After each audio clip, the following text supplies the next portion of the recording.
Alors, le projet consiste à rénover le centre hospitalier régional spécialisé de Massanta.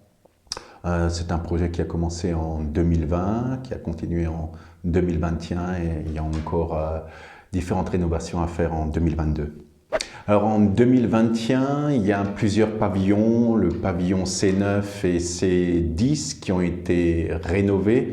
Alors ces pavillons sont destinés à accueillir des malades qui ont subi différentes opérations chirurgicales. On a également rénové le pavillon qu'on nomme M10. Et là, c'est un pavillon c'est plusieurs pavillons qui accueillent des malades qui souffrent de maladies infectieuses comme le sida ou bien la lèpre ou la tuberculose. On a également construit un bloc de toilettes avec 10 cabines et c'est tout pour le moment. Alors en 2022, il est prévu de changer la fourniture au niveau des différents pavillons comme les lits, les armoires, matelas et les tables de chevet. Et il y a encore, ce qui est prévu également pour les différents pavillons qui ont été rénovés en 2021 et également en 2020, de procéder au carrelage de ces différents bâtiments. Et il y a encore 2 autres bâtiments qui sont prévus au cas où s'il y a encore suffisamment d'argent à construire avec accès à l'eau courante.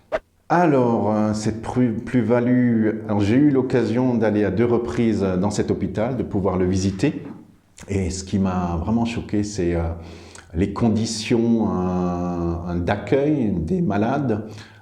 Les malades stationnaires, ceux qui sont prévus à rester plusieurs jours, plusieurs semaines, voire plusieurs mois à l'hôpital.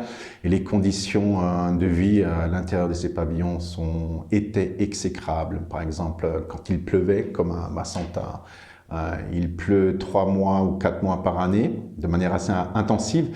Et donc là, clairement, il y avait des fuites. On voyait dans les plafonds de la moisissure. L'accès aux toilettes, il n'y avait pas assez de toilettes, il y avait des portes qui ne se fermaient pas, les fenêtres, on voyait qu'il y avait des fenêtres qui étaient complètement cassées, il n'y avait pas de moustiquaires.